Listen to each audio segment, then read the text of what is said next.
semuanya, kembali lagi di Osama, obrolan asik siswa Semanja. Nah, jadi di obrolan asik kali ini kita kedatangan dua narasumber yang hebat banget, yaitu yang pertama ada di kiri aku, yaitu Perkenalkan, nama aku Eklesia Dinda dari kelas 10B. Nah, Eklesia ini telah meluncurkan buku yang berjudul Gadis Kecil Tuhan dan Dunia. Narasumber yang kedua yaitu ada di sebelah kanan aku, yaitu Hai, perkenalkan aku Farel Liva Putri Islami dari kelas 10I yang telah meluncurkan buku yang keren banget yang judulnya 367 hari. Jadi di obrolan asik kali ini aku mau nanya-nanya nih ke Dida sama ke Karel soal gimana sih pengalaman menulis buku, terus juga kok bisa tertarik untuk menulis buku itu awalnya kayak gimana gitu. Oke, mungkin langsung aja ya ke pertanyaan yang pertama. Ke Dinda dulu atau ke Arel dulu nih? Boleh, kita berdua lah ya. bareng-bareng aja gitu ya. Oke, jadi yang pertanyaan yang pertama itu aku mau dengar cerita dikit dari kalian, terus juga gimana awalnya bisa tertarik sama buku. Awalnya sebenarnya nggak tertarik sama buku ya, karena aku anaknya suka cerita nih, suka sharing. Terus sempet kan kayak kalau kayaknya sharing ke orang itu tuh kayak bosen gitu. Nah, aku dari SD itu emang suka nulis. Jadi cuman emang harapannya ke depannya kan pengen dijadiin buku kan. Cuman belum sampai aja dulu. Malah kelas 10 ini dapat kesempatan buat nerbitin buku kayak gitu. Oh, jadi emang dari lama gitu udah tertarik, cuman belum sempet ngelakuin. Iya, kayak gitu. Kalau Arel?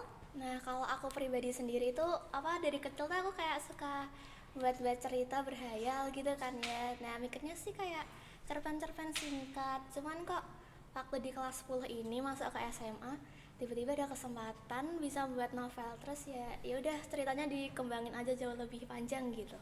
Oh, berarti sama-sama kalian berdua ini udah tertariknya lama, cuman SMA ini dapat kesempatan gitu ya, baru dapat Iya, kesempatan. benar. Oke.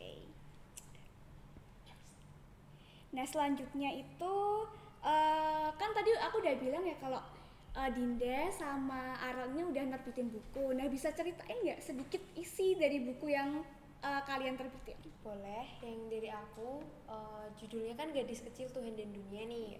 Nah, gadis kecil itu seorang anak perempuan yang dia itu menikmati bagaimana proses hidupnya dia dari yang awalnya susah, awalnya penuh keterpurukan, sampai akhirnya tuh dia sukses gitu loh. Dari omongan orang yang kayak menggagalkan niatnya dia, menggagalkan semua keinginannya dia, tapi dia bisa kayak apa sih orang-orang tuh nggak berguna, kata-kata mereka tuh nggak ada dampaknya buat kita gitu. Jadi ngajarin kita biar gimana kita mau berproses, terus kita mau gimana kita bisa mau berubah kayak gitu. Oh gitu, keren banget. Oke, lanjut nih ke Arel ya, judul bukunya kan 367 hari. Yeah. Itu 1 tahun ya atau lebih? Ya, 1 tahun lebih 2 hari. Oh, 1 tahun lebih 2 hari. Kenapa dilebihin 2 hari itu? Ceritanya ada apa? Karena cerita singkatnya itu aku anak kedua gitu kan. Nah, jadi ya Ini udah. pengalaman pribadi? Enggak sih, ini kalau cerita aku itu kayak tentang transmigrasi dari seseorang gitu. Kan dia itu hidup tuh udah berkecukupan gitu. Dia jadi kayak nggak terlalu merasa bersyukur gitu kan ya. Terus dari sisi mentalnya dia itu kayak anak yang ditinggal sama ibunya dan ayahnya tuh kayak terlalu gila kerja. Jadinya dia merasa kayak kenapa sih jadi hidupnya kayak gini, dia nggak lihat ke bawah. Nah terus akhirnya dia ceritanya kayak bertransmigrasi gitu ke hidup seseorang yang ternyata hidupnya tuh di bawah banget gitu. Oh, berarti tokoh utamanya itu di kehidupan aslinya udah berkecukupan, cuman kayak orang tuanya itu kurang memperhatikan dia gitu. Nah iya itu benar. Oke. Nah, terus lanjut nih ke Dinda lagi. Oke. Terus tuh gimana proses kamu nulis buku, mulai dari ide sampai kerangkanya sampai naskahnya, itu kayak gimana? Jadi gini, kalau misalkan penulis nih ya, kalau penulis itu kan mesti mengalir nih ceritanya. Nah, karena dulu aku sering cerita, sering sharing, kan pasti banyak nih anak-anak yang suka nulis diary kan. Nah, dari diary itu aku gimana caranya aku tuh membuat cerita yang kayak wow gitu loh, jadi nggak menarik perhatian orang dan bisa merubah orang itu, kayak mengajak untuk kita tuh mau berubah gitu loh. Nah, tantangannya tuh sebenarnya banyak banget ya, apalagi sibuknya kita sekolah, sibuk kegiatan sekolah itu buat gak ada waktu. Jadi karena udah ada naskah nih, udah ada naskah awalnya, jadi aku tinggal memperbaiki doang. Jadi kayak kita bener-bener gak cuma tinggal ngerevisi aja, tapi kita juga nambahin kok, maksudnya kayak nambahin kurang apa sih, kurang apa kayak gitu.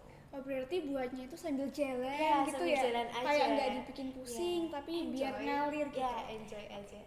Kalau Arel gimana? Nah kalau aku sih sebenarnya ceritanya tuh udah ada dari waktu aku SMP gitu kan. Oh, jadi udah kepikiran dari Iya, mana? aku kayak apa buat cerita-cerita singkat gitu. Nah itu salah satu dari ide cerita yang aku pikirin waktu SMP. Nah sebenarnya tuh mau apa rasanya tuh males gitu kan buat lanjutin, tapi kok di SMA ini dapat kesempatan itu langsung kayak kenapa sih nggak aku kembangin aja. Terus ya udah aku ngubah beberapa alurnya, terus aku kembangin jadi lebih menarik dan ada nasihat-nasihatnya lah singkatnya gitu. Jadi udah deh. Oh gitu, berarti sama-sama ngalir gitu buatnya. Ngalir aja, namanya penulis ya. Oke, itu mungkin bisa jadi tips juga buat teman-teman yang baru mulai menulis buku. Jangan dibikin pusing, jangan dibikin beban, intinya mengalir aja. Aku mau tanya nih, tadi kan udah dari Dinda, Ya. sekarang mulanya dari Arel dulu ya. Kalau di novel itu kan pasti ada karakter utamanya nih. Nah, menurut Arel itu karakter apa sih yang menurut kamu itu kayak paling bener-bener melekat gitu, kayak yang mungkin bisa relate di kebanyakan orang gitu. Apakah pemeran utamanya atau apa? Oh, oke. Kalau relate sih aku buatnya kan lebih ke fokusnya gitu ke pemeran utama ya. Iya.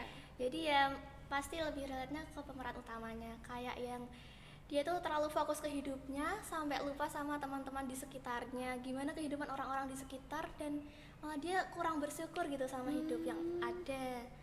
Lalu beberapa tokoh apa Pembantu. ya iya itu tokoh pembantunya itu juga beberapa relate kayak kehidupan dari keluarganya yang apa ya sebenarnya tuh mereka masih memiliki uang berkecukupan tapi kondisinya itu dalam kondisi mental gitu ya kurang gitu. Oh, jadi komunikasi Nah, dalam iya, keluarganya gitu komunikasinya. kurang. Oh, oke. Kalau Dinda nih? Jadi kalau aku tertujunya ya pemeran utama ya. Iya. Nah, gimana ceritanya itu tentang seorang gadis yang hidupnya itu sebenarnya berkecukupan nih, kayak anaknya orang ya punya lah ya, cuman dia itu nggak beruntungnya dia itu broken home. Nah kayak gitu, dan itu kan relate ya, maksudnya beberapa anak ada yang kayak gitu ya. Bagaimana biasanya karena kayak anak-anak tuh kadang karena keluarganya dia pecah, keluarganya dia hancur, jadi dia nggak punya arah dan tujuan. Nah, kenapa aku nulis ini? Bagaimana buat kayak anak-anak tuh terarah gitu loh. Jadi dia mau bangkit dari keterpurukan, kesedihan, kehancurannya dia. Bagaimana anak yang hancur itu nggak hancur kayak gitu loh. Jadi kalau keluarganya dia nggak merangkul dia sebagai rumah, ya ada jalan lain. Dia bakal membentuk rumahnya sendiri. Oke, jadi ya kayak hampir mirip-mirip gitu ya. Iya. Punya Arel kan maksudnya keluarganya itu masih ada, cuman kayak fungsi di dalamnya itu nggak baik Iya. gitu ya. Oke.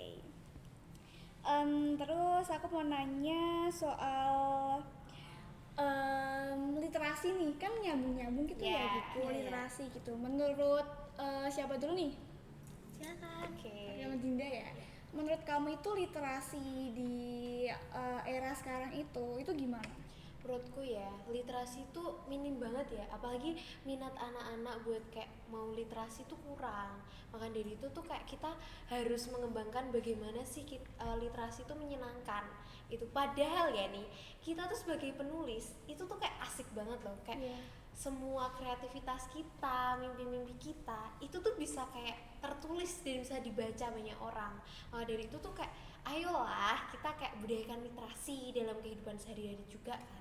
Dan juga kayak kita gimana sih kayak literasi itu sebagai hal yang menyenangkan banget, kayak nggak itu aja gitu loh Pak. Kalau anak-anak tuh kan lebih kayak udah deh kayak enak ngegame, scroll TikTok gitu ditimbang literasi ya, padahal seru. Makanya kayak pengennya aku ngajak buat teman-teman semua itu tuh kayak menerapkan literasi, dan aku mau membuka banyak peluang buat anak-anak buat gimana bisa menulis buku. Jadi aku sebagai ya penulis lah ya, penulis yang baru, aku bakal ngadain kayak pertemuan gitu di sekolah-sekolah, dan aku ngasih kesempatan buat adik-adik yang bisa nulis nih, yang mau cerita, mau ngasih naskahnya ke aku, bakal aku terbitin jadi satu buku. Jadi nanti satu buku itu isinya karangan cerpen kita semua kayak gitu.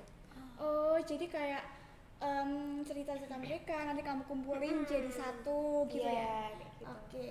Omong-omong, buat literasi itu kan juga nggak cuma membaca ya. Kayak bisa kita mendengarkan, kemudian kita paham sama apa yang terjadi di sekitar kita peka apa yang terjadi di sekitar kita, dan kita baik dalam mengelola hal itu juga termasuk literasi teman-teman.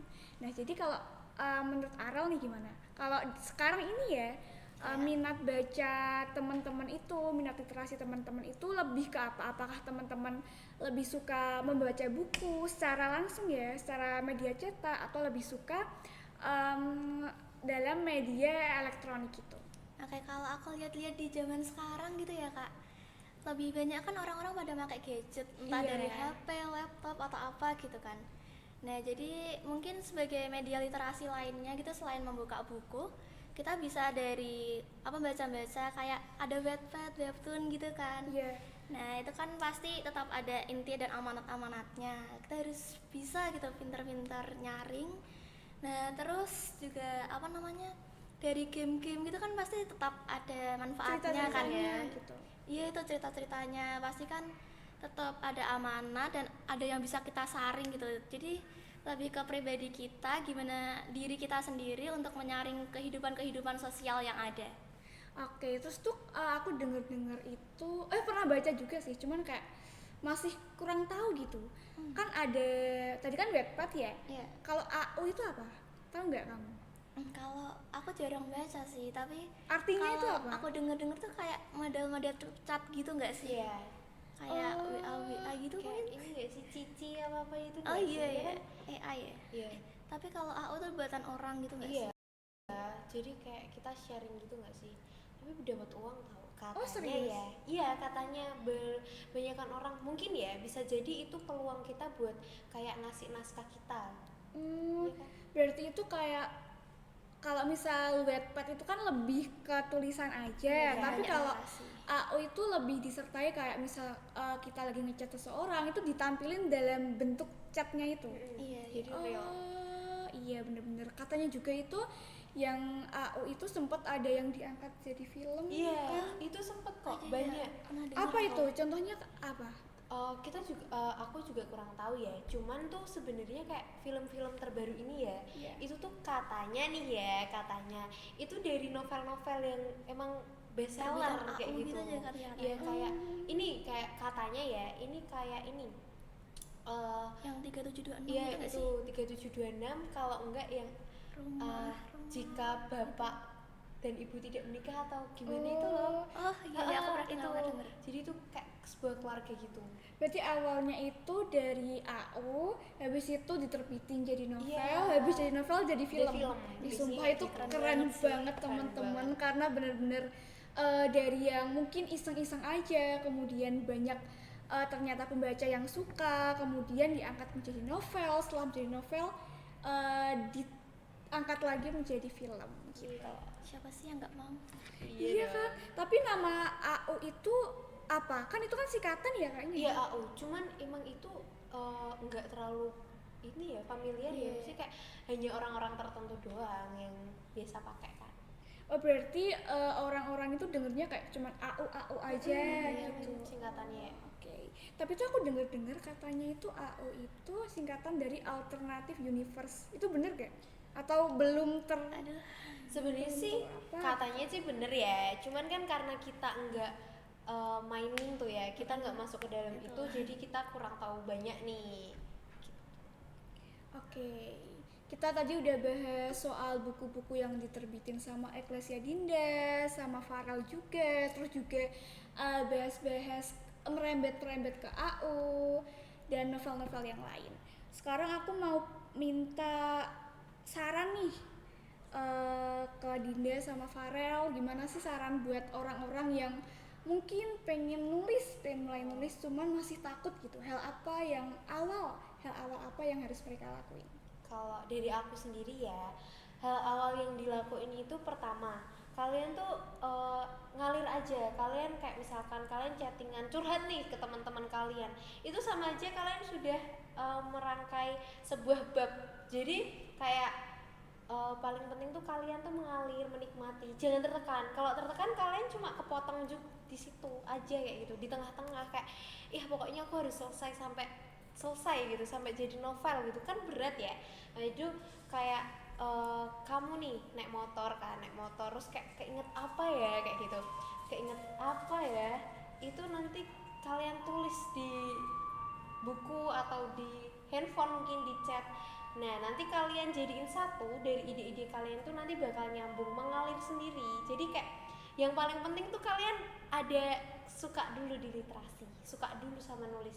Dan yang kedua yang paling penting ya, itu cara penulisan. Takutnya nanti naskah kalian udah jadi ada kata-kata yang typo, yang salah. Misalkan nih siapa kurang A atau siapa kurang B kayak gitu. Soalnya kalau misalkan sampai kalian typo nih, nanti kalau udah dicetak itu bakal beda arti, bisa jadi beda arti juga. Jadi kayak pokoknya mengalir aja dan tetap semangat buat kalian. Oke, tadi kan Klesia bilang kalau hati-hati sama typo gitu ya. Tapi aku mau tanya nih, waktu mau nerbitin buku itu dari pihak penerbitnya itu ada yang mengkoreksi nggak? Sebenarnya kalau koreksi itu tetap ada ya, cuman kan nggak selalu bakal semua dikoreksikan. Karena kalau kata-kata per kata itu biasanya diserahin sama penulisnya. Jadi si revisiannya itu nanti bakal cuma di ini, setahu aku ya, tapi itu bakal di judul kayak tata letak tulisan kayak gitu doang. Jadi emang tugasnya penulis tuh ngasih naskah yang bener-bener kayak gitu. Jadi kayak kata-katanya emang udah KBBI kayak gitu. Oke, jadi yang dibenerin itu kayak misal luarannya aja gitu ya, untuk yang dalam cerita itu tanggung jawab kita sebagai penulis. Oke, kalau Arel gimana? Saran buat teman-teman nih? Oke, saranku sih kalian tuh harus yakin sama diri kalian dulu. Terus kayak percaya aku bisa ngelakuin ini gitu. Jadi kayak ya udah, sama kayak yang dikatain Dinda tadi, kalian dalam kehidupan tuh juga bisa jadi cerita. Terus hal-hal menarik dari hidup kalian tuh nggak cuma di kalian pendem aja gitu, bisa kalian tuangkan dalam bentuk cerita itu. Jadi ya pokoknya semangat dan yakin sama diri sendiri. Oke, jadi itu untuk awalannya udah disampaikan sama Farel, sama Dinda, kalau takut gimana. Tapi tuh kadang ya, kalau kita mau nulis sesuatu itu kadang tuh ada pengalaman yang kayak, kita bingung nih ini harus gimana. Ini tuh masih baru beberapa halaman atau baru beberapa kalimat, cuman tuh ceritanya tuh nge-stuck gitu. Oh kayak gitu. Kayak gitu sebenarnya gampang sih, bisa kita akalin dengan ganti bab. Jadi bab itu dalam satu novel itu nggak cuma satu bab, dua bab. Jadi per cerita itu bisa jadi satu bab. Jadi nggak harus mengalir terus, cuman emang dalam satu peran yang sama kayak gitu. Oke, kalau menurut Arel gimana? Atau kamu pernah tuh sering gitu? Aku atau sering sih. Sumpah sering ngalamin buntu gitu? Iya benar, soalnya kan ceritanya novel tuh pasti tebel kan ya. Nah kalau aku pribadi tuh sering bingung, aduh ini lanjutannya apa sih, susah banget. Jadinya ya itu benar diakalinnya, kalau nggak aku ganti ke hari-harinya, aku bakal ganti ke bab. Jadi alurnya tuh pasti agak ada perbedaan, nggak harus nge-stuck di alur yang pertama. Oke, keren banget teman-teman. Ternyata tuh Dinda sama Farel itu bener-bener sudah keren banget, sudah tahu gimana kalau misal ngeblok jalannya buntu, mereka itu harus apa. Nah, mereka itu tahu apa yang harus mereka lakuin. Oke, omong-omong buat Farel nih, kamu ada nggak kayak kepikiran buat nulis buku lagi atau sudah mulai mau nulis buku lagi? Sebenarnya tuh aku ada beberapa ide gitu kan, tapi baru jadi prolog. Oh iya? Iya. Tapi ceritanya mirip-mirip gak sama yang sekarang atau malah beda genre? Ada miripnya sih, tapi kalau genrenya kayaknya agak berubah deh. Agak berubah? Iya. Oke, kalau yang sekarang itu apa genrenya? Kalau aku awalnya tokohnya cowok kan yang pertama. Nah, yang buat sekarang tuh tokohnya ke cewek. Terus tapi masih ada mirip-mirip sih, lebih ke masalah keluarga. Cuman kalau novel yang pengen ku terbitin yang kedua ini tuh apa ya, kayak lebih ke dia itu lebih ke sebatang kara. Oh oke, jadi Iya. mirip-mirip cuman pemerannya itu beda teman-teman. Yang pertama itu kan cowok ya. Iya. Ini OTW, yang kedua itu pemeran utamanya cewek. Kalau Dinda? Ini udah 50% jadi nih Oh, novel iya? keduanya. Ya, Mau di-spill nggak dikit? boleh. Jadi ceritanya itu tentang ya seseorang, pokoknya itu keluarga lah, sosial gitu. Ya, sangkut paut dengan SSK nih, kayak gitu. Oh bisa di-spill? Iya, seperti itulah. Nah, kemarin juga aku sempet loh nulis tentang kebudayaan lokal Kabupaten Kendal. Nah, lagi proses penerbitan juga nih. Oh iya? Ya, Oke, ditunggu ya teman-teman. Dan jangan lupa buat teman-teman yang kepo, buku kalian tersedia di mana aja? di Bisa di hubungi penerbit aja di ya. penerbit sih. Penerbit aja sih. Oke, boleh spill penerbitnya nggak? Dikde ya, Bu? Oke, Dari jadi Instagram ada. oh Dikdaya Book. Oke, jangan lupa cek teman-teman media sosial dari Dikdaya Book. Kemudian yang terakhir nih, pertanyaan terakhir, karena udah banyak ya kita Iya, tanya-tanya tadi, banyak udah banget. nyinggung banyak hal juga. Apa pesan dan kesan tadi kan buat teman-teman yang mau mulai nulis. Ini kesan dan pesan buat pembaca buku kamu nih apa? Untuk pesan dan kesannya itu gimana sih bisa ngambil hal positifnya ya dari buku yang aku tulis jadi buat diaplikasiin di kehidupan sehari-hari. Jadi kayak yang aku tulis tuh tentang sebuah anak gadis ya, anak perempuan yang dia tuh bener-bener proses hidupnya tuh nggak gampang, nggak mulus gitu loh, kayak banyak ada aja halangannya, ada aja kayak tantangannya. Dia sempat hancur, tapi dia mau bangkit lagi kayak gitu loh. Jadi setiap orang tuh pasti ada masanya hancur, setiap orang itu pasti ada masanya terpuruk ya. Ya maka dari itu kita itu harus semangat, kita tuh bisa. Jadi kamu nggak selamanya bakal hancur, karena kehancuran itu tempatnya gimana kita bisa untuk bangkit dan berproses jadi yang lebih baik dan berprestasi. Oke, jadi kalau ada kehancuran atau hal-hal yang nggak kita inginkan, malah justru hal-hal itu tuh yang bisa ngebuat kita bangkit dan nambah pengalaman kita. Gitu ya. Kalau Arel gimana? Oke, kalau aku sih semoga para pembaca buku-bukuku itu juga sama kayak Dinda, bisa ngambil hal-hal positif yang aku tulis di sana. Terus jangan dengarkan negatif-negatifnya ya. Terus ya semoga Negatif-negatifnya itu apa? ada yang agak sadis gitu. Oh iya, Iya. apa tuh? Spoiler dikit. Gitu. Oh iya. Oh, apa sih namanya? Self-harm. Kayak melukai diri sendiri gitu. Iya, itu juga. Oh, itu jangan ditiru ya teman-teman. Sangat Itu astagfirullah masuk ke gitu. kesehatan mental juga. Ya karena dia apa ya, kehidupannya berubah jadi pasti mentalnya kena Ya, gitu. setiap Oke. orang proses. Nah terus tadi aku mau bilang apa ya? Jangan diambil negatif-negatifnya. Oh iya. Nah jangan diambil negatifnya. Terus kalau diceritakan di tokoh pendampingnya itu dia kayak kena mental juga karena ayahnya terlalu keras gitu kan ya. Iya, iya. Nah terus jadi di kehidupan tuh pasti ada penderitaan, pasti ada rasa sakit. Tapi yakin kalau misal di kehidupan dunia ini rasa sakitnya itu masih banyak banget. Percaya deh di akhirat kita itu punya Tuhan. Jadi kita pasti akan bahagia entah di dunia atau di akhirat nanti. Oke teman-teman, gimana?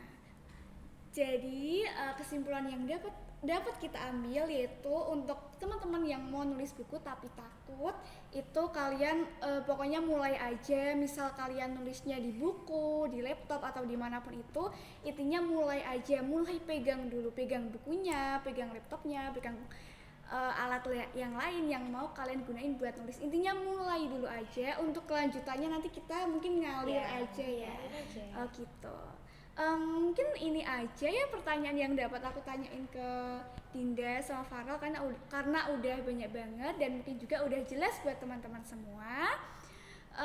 Kita mau pamitan nih.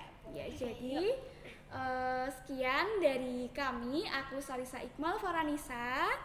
Aku Eklesia Dinda. Aku Farel Latifa.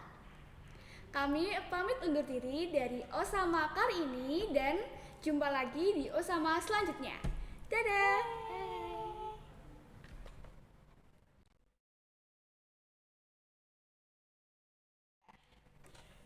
Halo. Tadi aku ada perkenalan nggak sih? Ada. Ada kan? Aku lupa soal. Nggak ada kan? Aku tuh yang ada tahu. Serius. Duta SS kan. Oh iya ding, ada. Mana itu? Aku tuh shocknya tuh pas ini loh. Kan aku jelasin ya. Mana Mam Linda tuh halo. Garing nggak sih? Aku ngomongin. Enggak, asik kok. Cuman tuh yang pas aku tuh langsung kayak dek, pas ding itu.